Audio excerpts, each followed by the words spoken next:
Jauh dari anu. Aku mau kebakaran. Jade ko ya. Sebuah truk pengangkut gas LPG 3 kg hangus terbakar di Desa Serdang, Kecamatan Tobuali, Kabupaten Bangka Selatan. Insiden terjadi saat truk mengantarkan tabung gas dari Pangkal Pinang menuju arah Tobuali. Kejadian ini sontak membuat warga panik lantaran kobaran api disertai letupan tabung gas. Api bisa dipadamkan setelah 2 unit mobil pemadam kebakaran diterjunkan ke lokasi.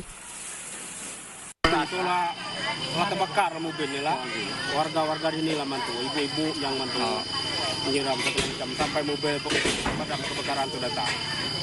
Jadi kami dapat api lah, lama ke besar lah menyebar ke kanan, lah sampai menyerah ke kanan api kan. Usai pendinginan, ratusan tabung gas yang hangus terbakar kemudian dievakuasi ke truk lainnya untuk dibawa ke gudang pemilik.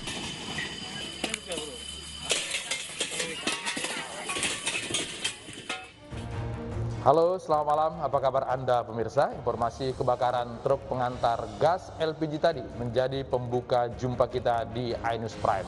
Kami juga akan menyoroti penganiayaan Kapolres kepada bawahannya yang terjadi di Nunukan, Kalimantan Utara. Saya Latif Sregar.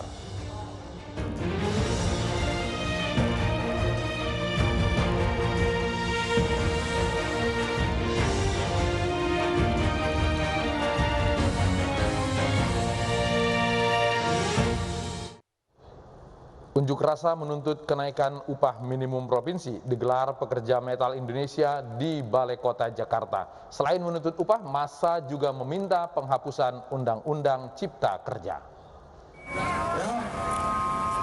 Nggak bisa dong. Kita taat protes. Ratusan buruh dari Federasi Serikat Pekerja Metal Indonesia menggelar unjuk rasa di depan kantor Balai Kota DKI Jakarta. Menggunakan mobil berpengeras suara, para buruh berorasi menuntut kenaikan upah minimum provinsi sebesar 10% untuk tahun 2022 mendatang. Selain menuntut kenaikan upah, buruh juga menuntut agar Undang-Undang Cipta Kerja dihapus karena menyengsarakan nasib mereka. Bahwa kita akan minta kepada gubernur untuk dapat menaikkan UMP dan UMSP tahun 2022. Karena apa? Kita melihat di tahun 2021 tidak ada respon positif dari gubernur tentang UMSP. Unjuk rasa menuntut kenaikan UMP 10% ini digelar Federasi Serikat Pekerja Metal Indonesia di sejumlah wilayah. Mendapat pengawalan polisi, unjuk rasa buruh ini berjalan damai dan lancar. Akibat unjuk rasa, arus kendaraan di Jalan Medan Merdeka Selatan sempat tersendat.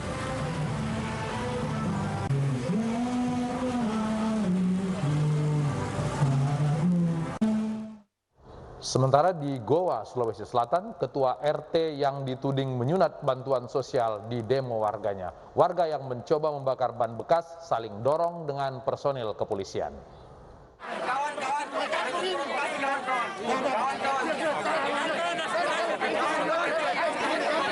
Kericuan antara warga dan polisi ini pecah di daerah kantor Desa Bontoala, Kecamatan Palangga, Kabupaten Goa, Sulawesi Selatan.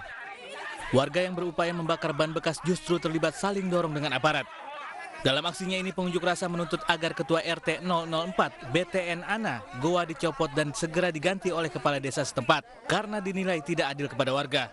Kepala ketua RW ini tidak membaur ke seluruh warga. Banyak kelompok-kelompoknya saja yang dia selalu adakan musyawarah kalau ada pertemuan. Kedua adalah masalah bantuan-bantuan yang kami tidak pernah merasakan.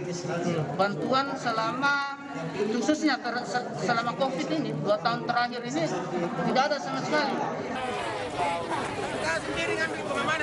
Menyikapi tuntutan warga, Camat Palangga menegaskan bahwa perangkat desa hingga tingkat RT harus bekerja melayani warga. Masalah ini kan sudah ditangani oleh kepala desa.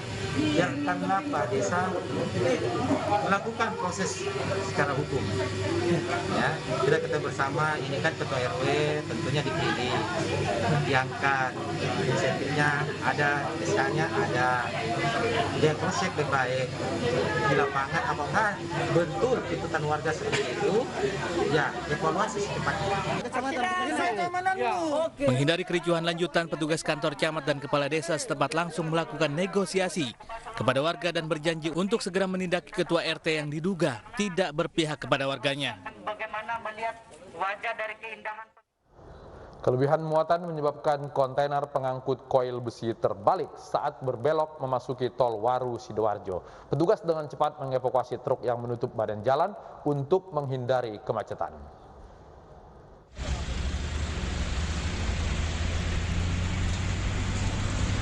Diduga alami kelebihan muatan, sebuah truk kontainer bermuatan koil besi terguling di pintu masuk tol Waru Sidoarjo, Jawa Timur. Truk terbalik menutup satu badan jalan di tikungan dan mengakibatkan kemacetan. Beruntung tidak ada kendaraan lain yang melintas saat truk terbalik. Petugas mengerahkan kendaraan penderek untuk mengembalikan posisi truk yang terbalik.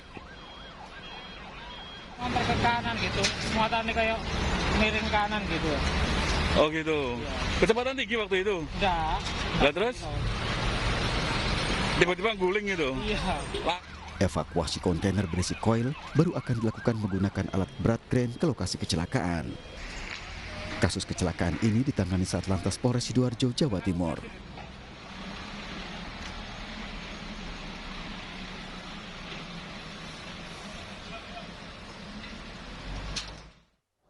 Korban tewas kecelakaan bus Transjakarta sedang dalam perjalanan memenuhi panggilan wawancara kerja saat kematian menjemputnya. Sementara Gubernur Anies Baswedan yang mengunjungi korban luka menyatakan gaji pekerja harian korban akan dibayar selama mereka dalam perawatan.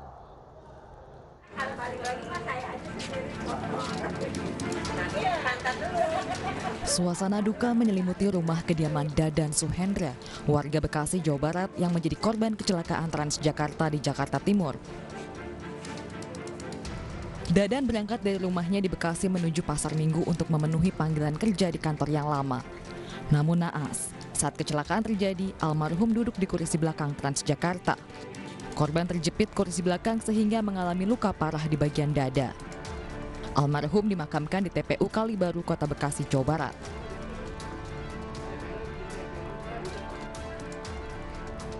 Berangkat jam 5, dia sempat bicara sama saya, doain Dadan ya, biar Dadan diterima kerja, tapi pasti diterima, dan orang itu kan bos Dadan kan manggil Dadan, yang penting Dadan yang benar kerja, yang ulet. Sementara Gubernur DKI Jakarta Anies Baswedan menjenguk para korban di RSUD Budi Asih, Jakarta Timur. Kedatangan Anies untuk melihat langsung kondisi para korban dan memastikan seluruh biaya perawatan korban hingga sembuh ditanggung oleh PT Transjakarta. Transjakarta juga akan menanggung jika ada korban yang pendapatan hariannya terganggu akibat kecelakaan yang terjadi. Jumlah pasien kecelakaan yang dirawat di RSUD Budi Asih sebelumnya berjumlah 15 orang. Sebagian pasien sudah diperbolehkan pulang, sedangkan 9 orang masih dirawat di rumah sakit. Saya ingin memastikan pada semua bahwa mereka supaya tenang, seluruh biaya untuk perawatan sampai pulih nanti akan diselesaikan oleh Transjakarta. Jadi jangan pernah ada kekhawatiran soal itu. Pemprov DKI Jakarta akan melakukan evaluasi kinerja PT Transjakarta agar kejadian serupa tidak kembali terulang. Kecelakaan maut 2 bus Transjakarta di Jalan MT Haryono, Cawang, Jakarta Timur terjadi pada Senin pagi, mengakibatkan 2 orang tewas, yakni sopir bus dan seorang penumpang. 37 penumpang lainnya mengalami luka dan dirawat di rumah sakit.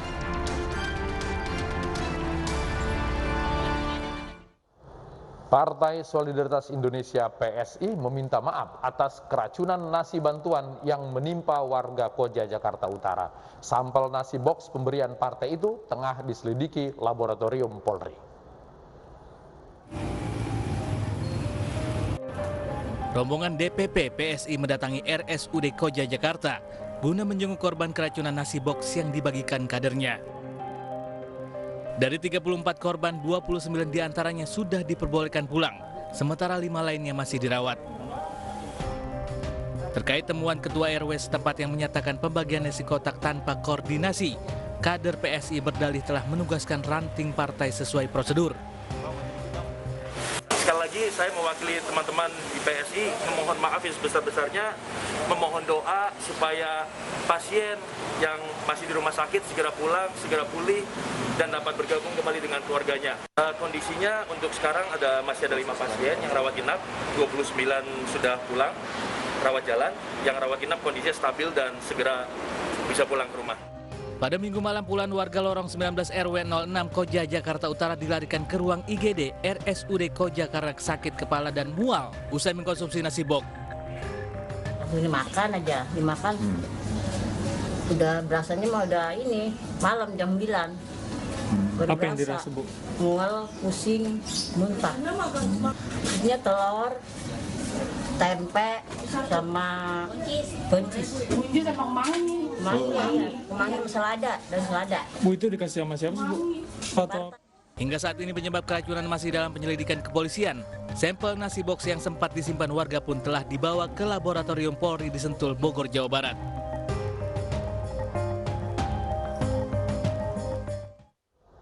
Pohon mangga setinggi 10 meter tumbang menimpa mobil. Informasi dari Jakarta tersebut kami rangkai dalam 5 berita pilihan hari ini.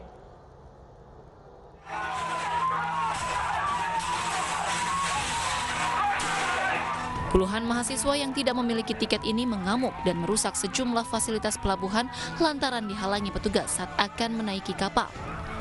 Aparat dan otoritas pelabuhan menegaskan bahwa hanya penumpang dengan tiket dan membawa tes antigen yang bisa menaiki kapal. Mereka memaksa naik kapal tanpa tiket karena berdalih tidak memiliki uang untuk membeli tiket usai mengikuti kegiatan Ikatan Mahasiswa Muhammadiyah di Kota Kendari.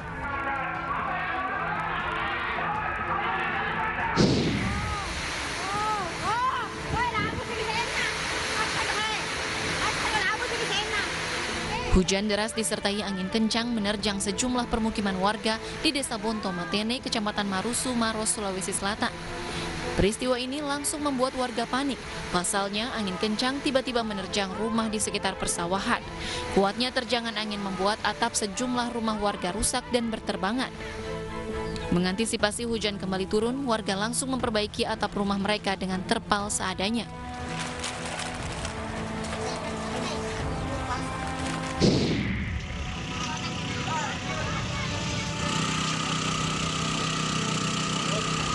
Nekat melewati perlintasan rel tanpa palang pintu, sebuah motor tertabrak KRL di kawasan Tanah Abang, Jakarta. Akibat kejadian ini, sepeda motor masuk ke kolong KRL dan perjalanan kereta jurusan Parung Panjang Tanah Abang tersebut tersendat. Pengemudi motor lolos dari maut setelah berhasil menghindar saat kecelakaan.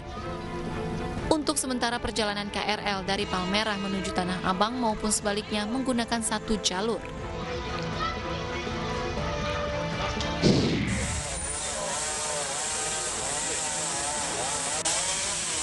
Pohon setinggi 10 meter di Jalan Rawamaja, Cilandak, Jakarta Selatan tumbang setelah diterjang angin kencang.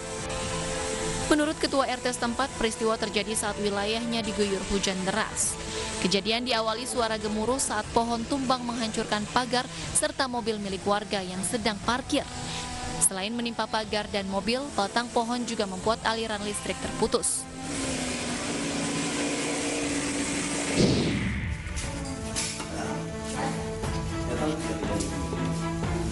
Hendak mengendarai sepeda motor sportnya, seorang warga Kecamatan Kumai, Kabupaten Kota Waringin Barat, Kalimantan Tengah, dikejutkan dengan munculnya seekor ular piton sepanjang 1 meter di sela-sela mesin motornya. Melihat ular tersebut, pemilik rumah langsung melapor ke tim Animals Rescue Damkar Kota Waringin Barat. Usai evakuasi yang berlangsung selama 1 jam, ular selanjutnya akan diserahkan ke BKSDA Kalimantan Tengah.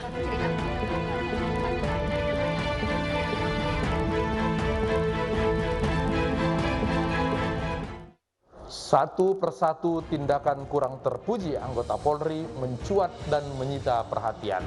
Mengapa hal tersebut terus terjadi? Ainus Prime akan mengulasnya bersama anggota Komisi 3 DPR Adang Dorjatun dan pengamat kepolisian Faisal Santiago. Tetap di Ainus Prime.